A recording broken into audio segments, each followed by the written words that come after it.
नमस्कार, स्वागत है आप सभी का वीडियो गुरु में। और आज वीडियो गुरु में हम लोग बात करने वाले हैं ट्रिग्नोमेट्री की, यानी त्रिकोणमिति की। अभी तक हम लोगों ने क्या किया, ट्रिग्नोमेट्री का बेसिक एक कॉन्सेप्ट समझा, उस पर बेस सवाल देखे। आज हम लोग बात करने वाले हैं ट्रिग्नोमेट्री की कुछ बेसिक आइडेंटिटीज पर, यानी कुछ ऐसे फॉर्मुलेज जो आपके हर जगह यूज होते हैं, बेसिक फॉर्मुलेज हैं और इनका इस्तेमाल हमारा करना बहुत जरूरी होता है, याद होना बहुत जरूरी होता है। ये अलग अलग तरीके से इस्तेमाल किए जाते हैं। चलिए तो स्टार्ट करते हैं आज का सेशन। तो ये कुछ बेसिक आइडेंटिटीज हैं। देखिए सबसे पहला क्या है, sine square theta plus cos square theta equal to 1। ये सबसे बेसिक फॉर्मूला है और आपको याद होना चाहिए। यहां से ये कंडीशन अलग अलग फॉर्म में भी आ सकती है, यानी आपके सामने अगर sine square theta plus cos square theta equal to 1 है तो आप ये भी कह सकते हैं कि साइन स्क्वायर थीटा बराबर है 1 माइनस कॉस स्क्वायर थीटा के। ठीक है, या आप ये भी कह सकते हैं कि साइन थीटा बराबर होता है अंडर रूट में 1 माइनस कॉस स्क्वायर थीटा के। सही, या आप इसको कह सकते हैं कॉस स्क्वायर थीटा बराबर होगा 1 माइनस साइन स्क्वायर थीटा के, या कॉस थीटा बराबर हो जाएगा अंडर रूट में 1 माइनस साइन स्क्वायर थीटा के। ये सब इसी के एप्लीकेशन है। जब हम लोग इसको यूज करते हैं तो ये फॉर्मूला जरूरी नहीं है sine square theta plus cos square theta equal to 1 करके यूज करें। हम इनमें से कोई भी एक वैल्यूज को उठाकर पुट कर सकते हैं। Similarly case goes with other two identities. बाकी दोनों आइडेंटिटीज के साथ भी यही केस चलता है। यानी अगर मैं चाहूं तो मैं इसको ऐसे भी लिख सकता हूं कि कोसेक स्क्वायर थीटा बराबर हो जाएगा 1 प्लस कॉट स्क्वायर थीटा। ठीक है, या मैं कह सकता हूं कोसेक थीटा बराबर हो जाएगा अंडर रूट में 1 प्लस कॉट स्क्वायर थीटा, या मैं कह सकता हूं कॉट स्क्वायर थीटा बराबर होता है कोसेक स्क्वायर थीटा माइनस 1, या कॉट थीटा बराबर हो जाता है अंडर रूट में cosec theta cosec square theta minus 1। ठीक है, इसी तरीके से सेक वाला भी चलेगा। आप बना लोगे ना कि मैं इसको ऐसे लिख ले रहा हूं, sec square theta equal to 1 plus tan theta tan square theta, या sec square theta minus 1 equal to tan square theta. इसी तरीके से रूट लगा दोगे तो आपका सेक और टेन का फॉर्मूले में बनाएगा, है ना। एक बार इस तरफ रूट लगा दोगे तो टेन थीटा हो जाएगा, इस तरफ रूट लगा दोगे तो सेक थीटा हो जाएगा। इसके अलावा आपका एक कंडीशन आता है a upon sine a equal to b upon sine b equal to c upon sine c. ये कंडीशन एक्चुअली आपके ज्योमेट्री का पार्ट है, इसे हम लोग साइन रूल भी कहते हैं। जहां पर अगर ये एंगल ए है, इसके सामने वाली भुजा स्मॉल ए, ये एंगल अगर बी है तो इसके सामने वाली भुजा स्मॉल बी, अगर ये एंगल सी है तो इसके सामने वाली भुजा स्मॉल सी। सिमिलरली इसका उल्टा भी बराबर होता है ना। ये फॉर्मुलेज हैं, बेसिक फॉर्मुलेज हैं, बेसिक आइडेंटिटीज हैं जिन पर बेस सवाल आपके बनते हैं। तो चलिए शुरुआत करते हैं कुछ सवालों से। और फॉर्मुलेज भी हैं, बहुत सारे फॉर्मुलेज होते हैं, उनको हम लोग धीरे धीरे पढ़ेंगे, उन पर बेस सवाल देखेंगे, है ना। पर अभी धीरे धीरे इनको कवर करते हैं। तो सबसे पहला सवाल, ये एक बेसिक सवाल है जहां पे आपसे कहा जा रहा है sine square 1 plus sine square 2 plus sine square 3 plus this sine square 89 तक वैल्यू है, तो आपको इसका सम बताना है। अब यूजुअली इसका सबसे बेस्ट तरीका जो लोग इस्तेमाल करते हैं वो कहते हैं यहाँ पे नंबर ऑफ टर्म्स गिन लीजिए। यहाँ पे आप नंबर ऑफ टर्म्स गिन लीजिए। अगर मैं बात करूं तो यहाँ पे नंबर ऑफ टर्म्स आपके 89 है, इसका हाफ कर दीजिए तो 44 आ जाता है, यानी 44.5 आ जाता है, वही हमारा आंसर होगा। अब आपके मन में आएगा अरे सर ऐसा हुआ क्यों। तो देखिए यहाँ पे हमारा रूल क्या है, लॉजिक क्या है कि अगर आपके साथ साइन स्क्वायर 1 डिग्री और साइन का एक ऐसा दूसरा नंबर ऐड किया जाए जिनका सम आपका 90 हो जाए, यानी ऐसे साइन के एंगल्स जोड़े जा रहे हो, ऐसे दो एंगल्स को साइन को जोड़ा जा रहा हो स्क्वायर में जिनका सम 90 डिग्री हो, जैसे 1 और 89 90 डिग्री है, तो आप क्या कहेंगे कि इसकी वैल्यू 1 होती है। क्यों होती है? क्योंकि यहां पर आप साइन स्क्वायर 89 की जगह कॉस स्क्वायर 1 लिख सकते हैं। 90 माइनस थीटा, 90 माइनस थीटा करोगे तो 90 माइनस 89 1 हो जाएगा, तो आपको पता है यहाँ पे कॉस स्क्वायर 1 आ जाएगा। और sign square theta plus cos square theta अभी हमने पढ़ा था क्या होता है, 1 होता है। Sine square theta plus cos square theta अभी हमने पढ़ा था 1 होता है, तो यानी आप क्या कह सकते हैं, साइन का अगर आपके सामने कोई ऐसा केस आ रहा है, साइन का अगर आपके सामने कोई ऐसा केस आ रहा है जहां पर आपके साइन स्क्वायर में दो एंगल दिए गए हैं जिनका सम आपका क्या हो रहा है 90 डिग्री, तो आप उनकी वैल्यू क्या बता देते हैं 1। अब देखिए अगर मैं यहां पे जा रहा हूं तो ये और ये मिलकर 1 बनाएंगे, ये और ये मिलकर 1 बनाएंगे। इसी तरीके से साइन स्क्वायर 3 है तो साइन स्क्वायर 87 के साथ बनाएगा। तो आपको पता है ये सब नंबर पेयर बनाएंगे एक्सेप्ट साइन स्क्वायर 45। अब आपको पता है साइन 45 की वैल्यू होती है 1/√2, इसका अगर स्क्वायर हो गया तो 1/2। तो आपको क्या पता चला, एक बात समझना, दो टर्म मिलकर 1 देते हैं तो एक टर्म कितना देना चाहिए 1/2। एक टर्म जो आपका 45 बच रहा है, टर्म जो आपका मिड में आ रहा है, मिड टर्म जो बच रहा है 45 डिग्री, ये भी आपको 1/2 दे रहा है, यानी प्रत्येक टर्म की वैल्यू हाफ है, प्रत्येक टर्म की वैल्यू हाफ है। तो यहां पे आप क्या करेंगे, अगर हर टर्म की वैल्यू हाफ है तो आप देखेंगे 1 से लेकर 89 तक कितने टर्म आ रहे हैं, 89 टर्म्स आ रहे हैं, तो इसका हाफ कर देंगे, आंसर आपका आ जाएगा 44.5। सही है बात। चलिए बढ़ते हैं अगले सवाल की तरफ, देखते हैं अगला सवाल क्या है। अब आप यहां पे नंबर ऑफ टर्म्स गिनेंगे, आपका आंसर गलत हो जाएगा। क्यों गलत हो जाएगा, क्योंकि यहां पे एक और टर्म आ गया जो किसी के साथ पेयर नहीं बना रहा। अगर आप इसे सॉल्व कर रहे होते तो आपका आंसर गलत आ रहा होता। क्यों आ रहा होता, क्योंकि यहां पे आपके पास दे रखा है साइन स्क्वायर 90 डिग्री, और आपको पता है साइन स्क्वायर 90 डिग्री किसी के साथ पेयर नहीं बनाता, साइन स्क्वायर 90 डिग्री किसी के साथ पेयर नहीं बनाता। लेकिन हमें पता है साइन स्क्वायर 90 डिग्री की वैल्यू होती है 1, साइन स्क्वायर 90 डिग्री की वैल्यू होती है 1।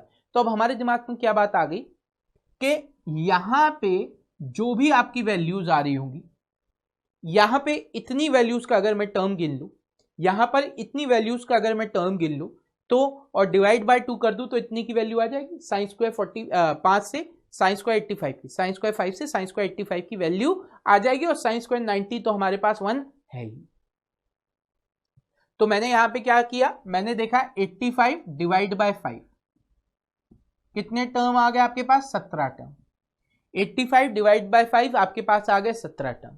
तो आपको पता चला यहां से यहां तक की वैल्यू हो जाएगी 17/2, या आप कह सकते हैं 8.5, 17/2 या आप कह सकते हैं 8.5, और 8.5 के बाद साइन स्क्वायर 90 डिग्री की वैल्यू आप और ऐड कर दोगे तो 8.5 + 1 9.5 आंसर आ जाएगा, 9.5 आंसर आ जाएगा। अब अगर 90 के साथ कभी कभी साइन स्क्वायर भी आ जाए, मान लो अगर यहां पे साइन स्क्वायर 0 डिग्री, कितना मैंने कहा, अगर यहां पे आपको दे दिया होता साइन स्क्वायर 0 डिग्री और ऐड करने को, साइन स्क्वायर 0 डिग्री ऐड करने को, तब हमारा बहुत आसान हो जाता। तब आप सीधे सीधे क्या कहते, 18 टर्म से, है ना। अब कितने टर्म हो जाते हैं आपके, 17 18 19 टर्म हो जाते हैं, सॉरी अब आपके टर्म कितने हो जाते हैं, 19 टर्म हो जाते हैं। गड़बड़ कर दी ना, 90 को अगर आप 5 से डिवाइड करते हैं 18, लेकिन 0 ऐड नहीं हुआ तो एक और टर्म बढ़ जाता तो 19 टर्म हो जाते। 19 को डिवाइड बाय 2 करते तो आप देखिए आपका आंसर आता 9.5। अभी भी आंसर 9.5 ही आ रहा है। 0 डिग्री का मतलब होता है 0, तो आंसर वैल्यू में कोई फर्क नहीं पड़ा, पर आपके पास इन दोनों का पेयर बन गया। अब इन दोनों का पेयर बन गया तो इसकी वैल्यू हाफ होती है, पेयर की वैल्यू हाफ हो रही है, तब ये कंडीशन सही हो गई क्योंकि एक वैल्यू उसमें 0 थी। बात क्लियर। चलिए बढ़ते हैं अगले सवाल की तरफ। बहुत ही प्यारा सा सवाल है, एक काम करें वीडियो को पॉज करें, सॉल्व करने का प्रयास करें। बहुत प्यारा सा सवाल है, इसको आप लोग खुद सॉल्व करने का प्रयास करें। वीडियो पॉज करें, सॉल्व करने का प्रयास करें। चलिए हम मानते हैं आप लोगों ने सॉल्व करने का प्रयास किया होगा, आप सबका आंसर आ गया होगा। अगर नहीं आया है तो कोई बात नहीं। अभी जितने लोग अगर वही लॉजिक लगा रहे हैं 1 और वो वाला, तो आप गलत कर रहे हैं। यहां पे ये सवाल का एक सिंपल सा लॉजिक होता है। क्या लॉजिक होता है कि बीच में कहीं cos 90 डिग्री आएगा, बीच में कहीं cos 90 डिग्री आएगा, और cos 90 डिग्री की वैल्यू कितनी होती है 0। और फिर आपको पता है anything multiplied by 0 always gives 0, anything multiplied by 0 always gives 0, यानी इस सवाल का जवाब आपका क्या होना चाहिए था, 0 होना चाहिए। चलिए, तो अभी तक मजा आ रहा है, बहुत ही प्यारे प्यारे से सवाल हम लोगों ने सॉल्व करके देखे, कुछ कॉन्सेप्ट पे देखे। अब इसी में आगे बात करते हुए चलेंगे और देखेंगे और किस तरीके के सवाल हमारे बन सकते हैं। अब अगला सवाल आपके सामने है। अगर इस सवाल को हम लोग सॉल्व करने जाएं तो आपको क्या दिया गया है, ध्यान से देखिए। सवाल कह रहा है x equal to A sine theta plus cos theta. क्या कह रहा है, x equal to A sine theta plus cos theta. अब अगर मैं यहां पे इसकी वैल्यू देखो, x upon A square A और ए वाई अपॉन बी में पूछ रहा है, तो अगर मैं यहां से कह दूं x अपॉन ए की वैल्यू बराबर है sign theta plus cos theta, तो अगर इधर स्क्वायर लगा दूं तो इसकी वैल्यू आ जाएगी, तो इसका भी स्क्वायर हो जाएगा। इसी तरीके से अगर मैं y अपॉन बी की वैल्यू निकालूं, b नीचे चला जाएगा तो ये वैल्यू कितनी हो जाएगी, sign theta minus cos theta, और इस पे क्या कर दिया, स्क्वायर कर दिया दोनों तरफ। अब इनकी वैल्यू ऐड कर देंगे तो हमें जो रिक्वायर्ड वैल्यू है वो आ जाएगी। वैल्यू ऐड करी तो ये क्या हो गया, sine theta plus cos theta whole square plus sine theta minus cos theta whole square. अब ध्यान से देखिए, अगर मैं इस इक्वेशन को कुछ ऐसे बोलूं कि ये लिखा है a प्लस बी का whole square plus a minus b का होल स्क्वायर, तो कोई गलत बात होगी। साइन थीटा अगर a है और कॉस थीटा b है तो ये क्या हो गया, a प्लस बी का होल स्क्वायर और प्लस a माइनस बी का होल स्क्वायर, और इसकी वैल्यू क्या होती है, इसकी वैल्यू हो जाती है twice of a square plus b square. इसकी वैल्यू क्या होती है, twice of a square plus b square. हम लोगों ने अलजेब्रा में पढ़ा है, ये क्या होता है, a प्लस बी का whole square plus a minus b का होल स्क्वायर बराबर होता है twice of a square plus b square. यानी इसकी जो वैल्यू है वो क्या होनी चाहिए, दुगनी होनी चाहिए sign square theta plus cos square theta. अब मुझे पता है sine square theta plus cos square theta की वैल्यू होती है 1, हम लोगों ने पढ़ा था। Sign square theta plus cos square theta की वैल्यू होती है 1, तो अगर मैंने यहां पे 1 पुट कर दिया तो 2 इंटू 1 आंसर 2 आ गया, 2 इंटू 1 आंसर 2 आ गया। क्लियर, चलिए बहुत बढ़िया। अच्छा, अभी मैं आपको एक ऐसी चीज अभी दिमाग पर क्लिक करी है, अगर आपको ये समझ में नहीं आता कि ये बनी कैसी है थ्योरम, मैं तो आपको एक एग्जांपल से बता दे रहा हूं। एबीसी है, एबीसी है, आपको पता है अगर ये राइट एंगल ट्राइंगल है तो ये ए बी का स्क्वायर प्लस बी सी का स्क्वायर बराबर होता है ए सी का स्क्वायर, ये अगर थीटा है। अगर मैं इसको नीचे ले आऊं तो ये आ जाएगा a b upon a c whole square plus b c upon a c whole square equal to 1। अब यहां पे ए बी अपॉन ए सी यानी परपेंडिकुलर अपॉन हाइपोटेन्यूज हो गया, यानी ये हो गया साइन थीटा, तो साइन स्क्वायर थीटा प्लस ये आपका क्या हो गया, BC upon AC, BC upon AC का मतलब क्या हो गया, कॉस थीटा, तो ये हो गया कॉस स्क्वायर थीटा, इसकी वैल्यू बना ली। ये है कॉन्सेप्ट इसका, ठीक है। ये फॉर्मूला कैसे बना। अच्छा, एक चीज और याद रखो, यहां पे अभी बात ही कर रहे हैं तो कई बार गड़बड़ हो जाती है। कई बार आपकी वैल्यू ऐसे लिखी जाती है साइन थीटा का स्क्वायर, साइन थीटा का स्क्वायर, और हम लोग क्या करते हैं, हम लोग कर देते हैं साइन स्क्वायर थीटा और थीटा का भी स्क्वायर। अगर आप स्क्वायर को इस तरीके से खोलते हैं तो ये गलत है। याद रखिए इसकी जो वैल्यू होगी वो बराबर होगी साइन स्क्वायर थीटा की। साइन क्या है, एक रेशियो है, साइन एक रेशियो है जो आपको बताता है किसी एक पर्टिकुलर एंगल पर ये रेशियो क्या होगा, किसी एक पर्टिकुलर एंगल पे ये रेशियो क्या होगा। तो थीटा यहां पे जो हम लिखते हैं वो रिप्रेजेंटेशन ऑफ एंगल है, वैल्यू एक्चुअली साइन की होती है, तो स्क्वायर सिर्फ वैल्यू पे लगता है ना कि वो रिप्रेजेंटेशन पर। क्यों, क्योंकि आपको पता है, देखो अगर ये एंगल थीटा है तो साइन की जो वैल्यू इतने पर होगी वही वैल्यू इतने पर होगी, वही वैल्यू इतने पर होगी, वही वैल्यू इसको बढ़ाने पे होगी। चाहे कितने भी ट्राइंगल बन जाए, साइन की अगर वैल्यू थीटा है तो जो रेशियो आ रहा होगा परपेंडिकुलर हाइपोटेन्यूज का इन सारे ट्राइंगल के लिए सेम रहेगा। सही है, चलिए बढ़ते हैं अगले सवाल की तरफ। अगला सवाल क्या कह रहा है? अगला सवाल कह रहा है 8 cos theta plus 15 sine theta बराबर में है 70। बराबर में कितना है? 70। अब आपके दिमाग में बात क्या आई? आपसे पूछा जा रहा है tan थीटा की वैल्यू ज्ञात करो। आप क्या करेंगे? इसको भी मैं बेसिक अप्रोच आपको बता रहा हूं, इसमें ज्यादा दिमाग लगाने की जरूरत नहीं है। इस पूरी क्वेश्चन को 17 से डिवाइड करेंगे तो ये आपका आ जाएगा 8/17 cos theta plus 15/17 cos sine theta equal to 1। ये 1 क्यों लिया है? क्या ताकि ये जो 1 की वैल्यू है हम साइन और कॉस के फॉर्म में रख सके। ये 1 क्यों लिया है? ताकि हम इसकी वैल्यू साइन और कॉस के फॉर्म में रख सके। तो आपको पता है 1 की वैल्यू क्या हो जाती है? Sine square theta plus cos square theta. अब आप ये सोचो कि ये स्क्वायर बनना है तो यहां पे ये जो वैल्यू होगी वो कॉस थीटा की। अगर ये साइन स्क्वायर बनना है तो ये जो वैल्यू है वो साइन स्क्वायर थीटा की। तो अगर ये कंडीशन सही है तो यहां पे आप कहेंगे कि हाइपोटेन्यूज 17, परपेंडिकुलर 15 और बेस 8। क्या ये राइट एंगल ट्राइंगल बन रहा है? बिल्कुल बन रहा है, यानी हमारी जो अप्रोच थी वो बिल्कुल सही है। तो यहां पे हम क्या कह सकते हैं? Perpendicular 15, base 8, hypotenuse 17।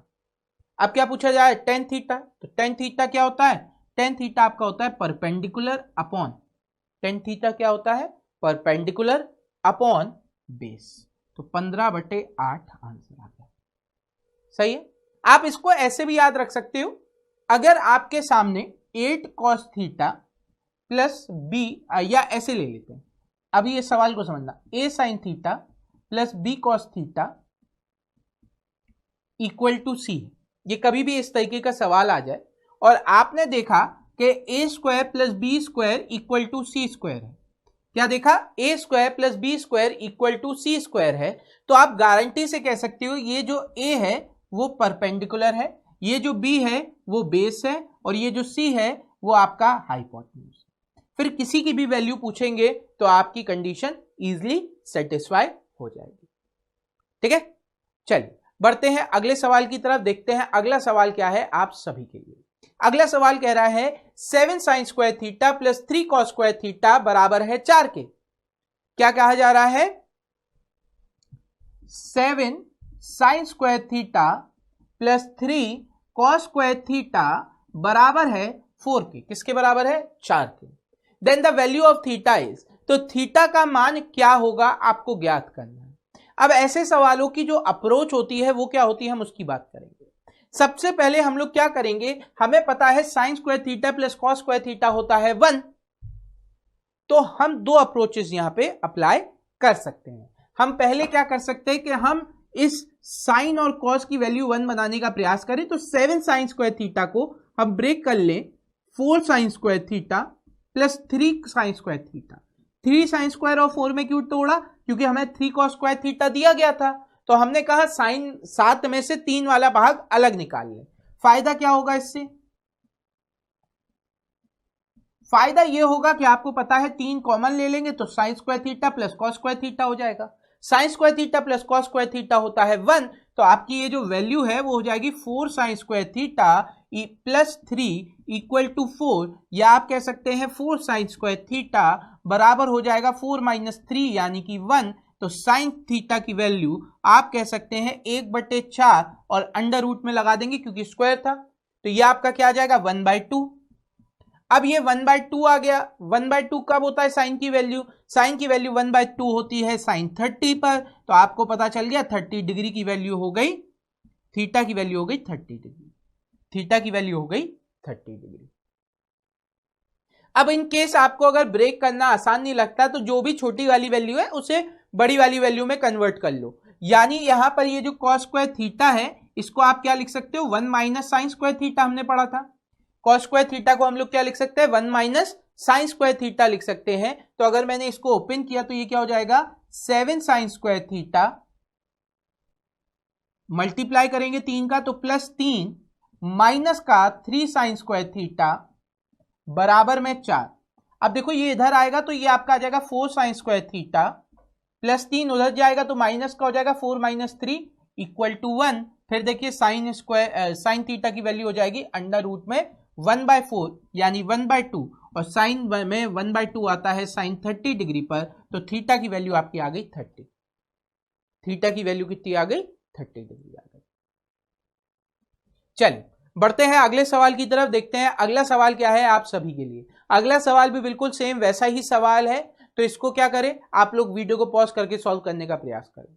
इस सवाल को क्या करें, वीडियो को पॉज करके सॉल्व करने का प्रयास करें, फिर मैं बताऊंगा इसका जवाब क्या आएगा। चलिए वीडियो को पॉज कर लीजिए जल्दी से।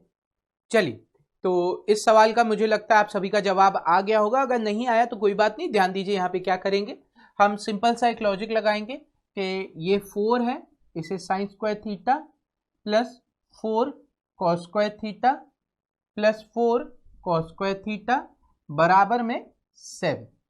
यहां से इतनी वैल्यू आपको 4 दे देगी, तो आप कहेंगे 4 कॉस स्क्वायर थीटा बराबर हो जाएगा 7 - 4 यानी 3 के, कॉस स्क्वायर थीटा आपका बराबर हो जाएगा 3/4 और स्क्वायर हटा देंगे तो रूट लग जाएगा, आपकी वैल्यू आ जाएगी √3/2। अब कॉस स्क्वायर की वैल्यू √3/2 कितने पे होती है? कॉस स्क्वायर थीटा की वैल्यू √3/2 आपकी होती है कॉस 30 डिग्री पर, तो आपका एंगल कितना आ गया? 30 डिग्री। आपसे क्या पूछा जा रहा है? tan थीटा, यानी tan 30 की वैल्यू पूछी जा रही है। tan 30 की वैल्यू क्या हो जाएगी? 1/√3। या आप चाहो तो यहां पे ऐसे भी कर सकते हो, √3/2 आ रहा है यानी बेस √3, हाइपोटेन्यूज 2, पाइथागोरस लगाओगे 3 का 4, 2 का स्क्वायर 4, 4 - 3 1, तो ये आपका क्या आ जाएगा? 1। आपको क्या चाहिए? tan कितना होता है? परपेंडिकुलर अपॉन हाइपोटेन्यूज यानी 1/√3, अगर वैल्यू याद नहीं। तो अब देखो इस सवाल को हम कितनी जल्दी कर सकते थे, हमें वैसे भी कुछ करने की जरूरत नहीं थी। यहां पे देखा ये 4 है, 7 में से ये 4 हटा दो, छोटी वाली वैल्यू हटा दो 3, ठीक है। 8 में से अब ये छोटी वाली वैल्यू हटाओ 4/4, स्क्वायर है हटाने के लिए रूट लगा दो, तो कॉस थीटा जो बड़ा वाला वैल्यू वाला था टर्म उसका का फॉर्म आ गया। क्या किया यहां पर इन दोनों में देखा किसकी वैल्यू छोटी है, इसकी साइन की वैल्यू छोटी है, हमें पहले पता चल गया अगर साइन की वैल्यू छोटी है तो कॉस की वैल्यू आएगी, यानी बड़े वाले की वैल्यू आएगी। कैसे आएगी? इस छोटे वाले के आगे का जो मैग्नीट्यूड है 4, पहले इसे माइनस करो इससे जो आपके कांस्टेंट के बराबर है, तो 7 - 4 3, तो न्यूमरेटर यानी अंश आपका 3 हो गया। फिर क्या करो, इसे माइनस करो इससे, यानी कॉस वाले या बड़े वाले के टर्म से माइनस करो, कितना आ गया? 4, उसे नीचे रख दो और रूट लगा दो, √3/2 वैल्यू आ गई। फिर बाकी तो आपको सॉल्व करना आता ही है। चलिए बढ़ते हैं अगले सवाल की तरफ। अगला सवाल कह रहा है sec theta plus tan theta 2 के बराबर है, कॉस थीटा की वैल्यू ज्ञात कर। अब इस सवाल को सॉल्व करने का एक बहुत ही बेहतरीन अप्रोच है। अप्रोच क्या है कि sec square theta minus tan square theta, sec square theta minus tan square theta आपको पता है 1 होता है, sec square theta minus tan square theta आपको पता है 1 होता है, तो यहां पे आप कह सकते हैं sec theta minus tan theta into sec theta plus tan theta, ये 1 के बराबर हो जाएगा। ये किसके बराबर हो जाएगा? 1 के बराबर हो जाएगा। तो यहां से हम क्या कह सकते हैं? यहां से हम कह सकते हैं sec theta plus tan theta equal to 1/सेक theta minus tan theta, equal to में 1/सेक थीटा माइनस tan थीटा। तो अगर sec theta plus tan theta आपको a दिया गया है, तो sec theta minus tan theta बराबर किसके हो जाएगा? 1/a के। तो अगर मैं इसे सॉल्व करूं, tan थीटा से tan थीटा कैंसिल हो गया, यह आपका आ गया 2 सेक थीटा बराबर में a² plus 1 divide by a, या आप कह सकते हैं सेक थीटा बराबर हो जाएगा a² प्लस 1/2a। अगर ये कंडीशन सही है, अगर ये कंडीशन यहां पे हमने निकाली है, आप वैसे भी सॉल्व कर सकते हो, कोई दिक्कत नहीं, बता रहा हूं। अगर आपको ये कंडीशन याद हो जाती है a² प्लस 1/2a, तो आप देखिए सवाल को कितने आसानी से कर सकते हैं। 2 का स्क्वायर होता है 4, 4 प्लस 1 ये आपका आ गया 5 डिवाइड बाय 2 इंटू 2 4, तो ये आपकी वैल्यू आ गई 5/4। हमसे किसकी वैल्यू पूछी गई? कॉस की। कॉस की वैल्यू हो जाएगी 4/5। कोई और वैल्यू पूछी जाती तो आप कहते बेस 4 हाइपोटेन्यूज 5 परपेंडिकुलर 3, कोई भी वैल्यू निकाल लेते। तो अगर आपको बस इतना सा केस याद है कि अगर कभी भी आपको sec theta plus tan theta a दिया गया है या sec theta minus tan theta a दिया गया है, कोई भी इन दोनों में से एक कंडीशन दी गई है, दोनों में से कोई भी एक कंडीशन दी गई है, तो आप सीधे सीधे सेक थीटा की वैल्यू बता सकते हैं a square plus 1 upon A square plus 1 upon 2a, sorry plus 1 upon 2a। या फिर बेस्ट तरीका जो अभी आपको बताया है, यहां पे आप वैल्यू ही रख के सॉल्व कर लो। Sec theta plus tan theta 2 के बराबर, यानी sec theta minus tan theta 1/2 के बराबर। ऐड करेंगे, दोनों कैंसिल, 2 सेक थीटा बराबर आपका हो जाएगा 5/2।